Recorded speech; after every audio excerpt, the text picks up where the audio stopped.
Cell अच्छा नहीं है, हमारे हस्बैंड का जो स्पर्म है वो बिल्कुल ही अच्छा नहीं है, उससे हमें गर्भधारण नहीं हो रहा है, उसके लिए कुछ हमें टिप्स बताओ। तो आज के वीडियो में पूरे के पूरे हम आपको 7 से 8 टिप्स बताएंगे, अगर आप इनका इस्तेमाल करोगे और कुछ सावधानी भी आपको बताएंगे। अगर उन सावधानियों को रखते हो और टिप्सों को इस्तेमाल करते हो तो आपको कंसेप्शन हो जाता है। तो फ्रेंड्स, जो आपका पार्टनर है वो जो है उनका स्पर्म की मोटिलिटी क्वालिटी क्वांटिटी अगर बेस्ट नहीं है, तो सबसे पहले यहाँ पे मैं सावधानी बताऊंगी कि आप जो है क्या क्या गलतियां करते हो और क्या क्या नहीं करना चाहिए। तो देखो फ्रेंड्स, सबसे पहले तो अगर आप अंडर गारमेंट्स टाइट पहनते हो तो बिल्कुल ही आज से ही छोड़ दो। क्यों? क्योंकि अंडर गारमेंट जब टाइट पहनते हो ना, तो जो अंडर गारमेंट्स में जो हवा पास होना चाहिए, ऑक्सीजन जाना चाहिए, वो नहीं जा पाता है, जिससे कि आपका स्पर्म जो है खराब होने लगता है। दूसरा फ्रेंड्स, कि अगर आप जैसे कि लैपटॉप वगैरह लेके अपने गोद में और वर्क करते हो, कहीं पे भी काम करते हो, तो ये काम आज से ही छोड़ देना है आपको। क्योंकि फ्रेंड्स, लैपटॉप अगर गोद में लेके काम करते हो तो इससे क्या होता है कि जो उसकी गर्मी होती है, जो रेडिएशन होता है, वो सारा आपके इस जो है अंडकोश पे जाता है, जिससे कि आपको दिक्कतें होने लगती है।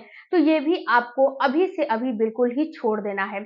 तीसरा काम फ्रेंड्स, कि अगर आप जो है बहुत ज्यादा जंक फूड खाते हो, मैदे वाली चीजों का इस्तेमाल करते हो, बाहर का डाइट लेते हो, तो ये भी छोड़ दो। कहीं ना कहीं ये सारी चीजें आपको नुकसान करती हैं, आपके स्पर्म की क्वालिटी जो है बेस्ट नहीं होने देती हैं। फ्रेंड्स, प्रेगनेंसी के लिए हस्बैंड और वाइफ दोनों लोगों का रिपोर्ट नॉर्मल होना चाहिए। वाइफ का अंडे की क्वालिटी, एंडोमेट्रियम की दीवार, हार्मोन, ये सारे चीज बैलेंस होने चाहिए। वहीं पे हस्बैंड के उनके जो स्पर्म है उसकी मोटिलिटी क्वालिटी क्वांटिटी बिल्कुल बैलेंस होने चाहिए और सही होने चाहिए, जिससे कि आपका जो स्पर्म है वो जैसे कि वो पतला ना हो और वो जो है खराब ना हो। उसके बाद फ्रेंड्स, आपको अल्कोहल वगैरह का इस्तेमाल नहीं करना चाहिए। अगर आप इसके आदी हो, शौकीन हो, तो अभी से उसको स्किप करो, नहीं तो ये आगे चल के आपको नुकसान करेगा। नुकसान तो करेगा ही करेगा, लेकिन आपको गर्भधारण भी नहीं होने देगा, आपका है वो पूरा नहीं होने देगा, आपको गर्भधारण नहीं करने देगा। हस्बैंड और वाइफ दोनों लोगों को अल्कोहल का सेवन नहीं करना चाहिए। सिगरेट हो गया, अल्कोहल हो गया, या फिर धूम्रपान, यानी कि ए टू जेड कोई भी काम आपको ये इन सारी चीजों से रिलेटेड नहीं करने हैं। नहीं का मतलब नहीं होता है। अगर प्रेगनेंसी के लिए ट्राई कर रहे हो तो 2 से 4 6 महीना इसको स्किप कर दो। उसके बाद आपको जो इच्छा वो करना।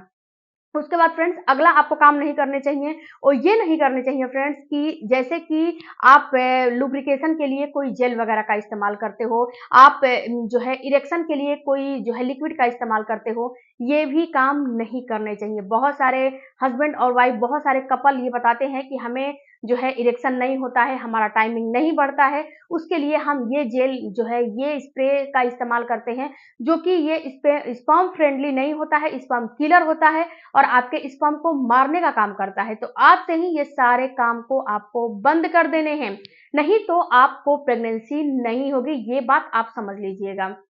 उसके बाद फ्रेंड्स, आपको और क्या काम नहीं करने हैं, सबसे बड़ा काम स्ट्रेस लेना।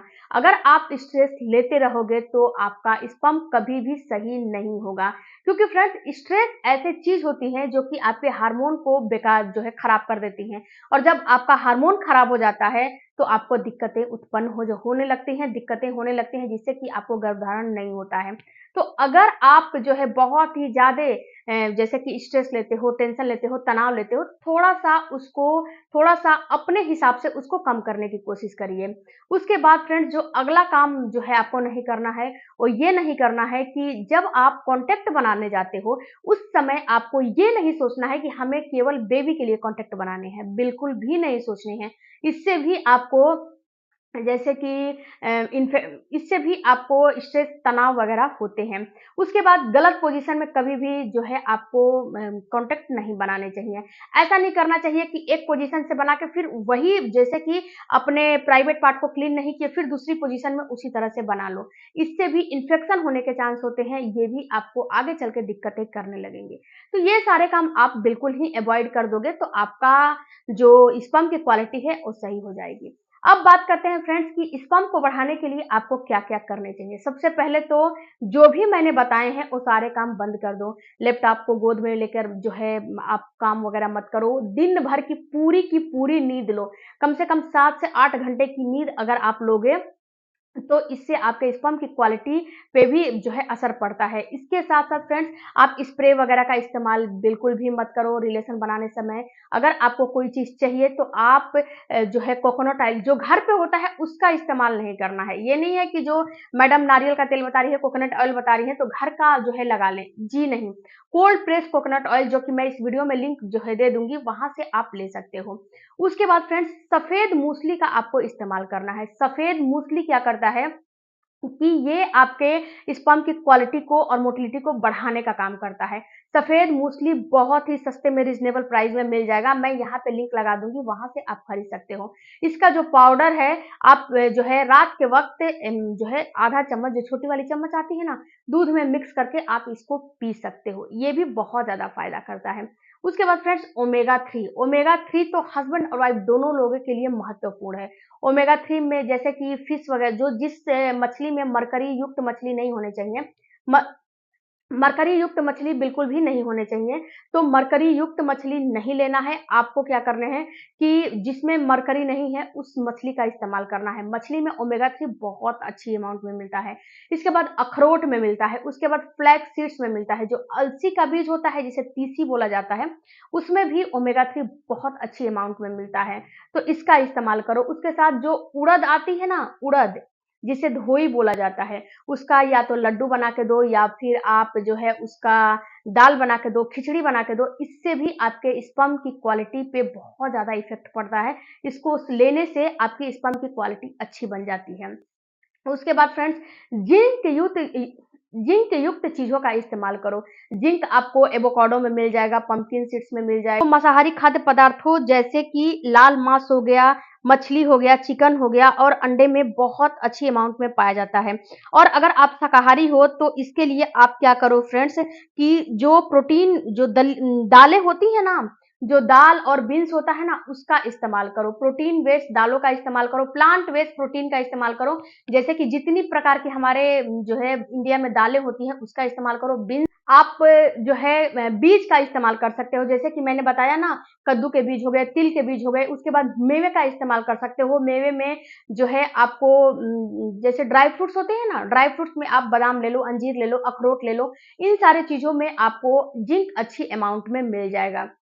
उसके बाद फ्रेंड्स, आपको कद्दू के बीज, पंपकिन सीड्स में भी बहुत अच्छी अमाउंट में बीज मिलता है। उसके बाद अनाज, जो हमारे अनाज होते हैं, जो मोटे अनाज होते हैं, ज्वार हो गया, बाजरा हो गया, रागी हो गया, इन सारे में भी जिंक अच्छी अमाउंट में मिलते हैं। अगर आपको जिंक इससे नहीं पूरा हो पा रहा है तो जिंक का एक जिंकोविटा आता है, उसका भी आप अश्वगंधा, अश्वगंधा भी बहुत ज्यादा आपको फायदा करता है।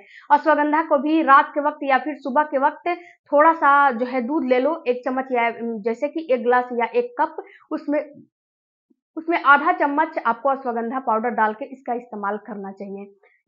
पुरुषों को अश्वगंधा, महिलाओं को शतावरी और अश्वगंधा दोनों, पुरुषों को शतावरी नहीं इस्तेमाल करना चाहिए। तो इसका इस्तेमाल करने चाहिए। इसके बाद अनार, अनार में भी बहुत अच्छी अमाउंट में जिंक होते हैं, अनार का भी आपको इस्तेमाल करने चाहिए। और सबसे बड़ी और सबसे महत्वपूर्ण बात फ्रेंड्स, कि आपको एक्सरसाइज करना है। एक्सरसाइज में आप भ्रामरी कर लो, अनुलोम-विलोम कर लो, उसके बाद फ्रेंड्स कुछ वर्कआउट कर लो। उसके साथ-साथ फ्रेंड्स आप थोड़ा-सा जैसे कि स्ट्रेस फ्री करने वाले एक्सरसाइज कर लो, जैसे भ्रामरी वगैरह हो गया, योगा, उसको कर लोगे ना, तो सूर्य नमस्कार वगैरह है, इसको करोगे तो ये क्या करेगा कि ये आपके अंदर से आपको हील करेगा और अंदर से आपके हार्मोन को बैलेंस करने का काम करेगा, जिससे कि आपका हार्मोन सही हो जाएगा और आपका ये जो आपका जो इरेक्टाइल फंक्शनिंग जो है कम है, आपको टाइमिंग नहीं बढ़ रही है या फिर आपको स्पर्म से रिलेटेड कोई भी दिक्कत है, तो सब में ये काम करेगा। तो एक बार इन सारे चीज़ों का इस्तेमाल करके कम से कम 1 महीना नहीं, कम से कम 2 से 3 महीना इन सारी चीज़ों का इस्तेमाल करके देखो और उसके बाद देखो कि क्या आपके साथ जादू होता है। ओके? वीडियो अच्छा लगा तो चैनल को सपोर्ट कीजिएगा। मिलते हैं अगले वीडियो में, तब तक धन्यवाद।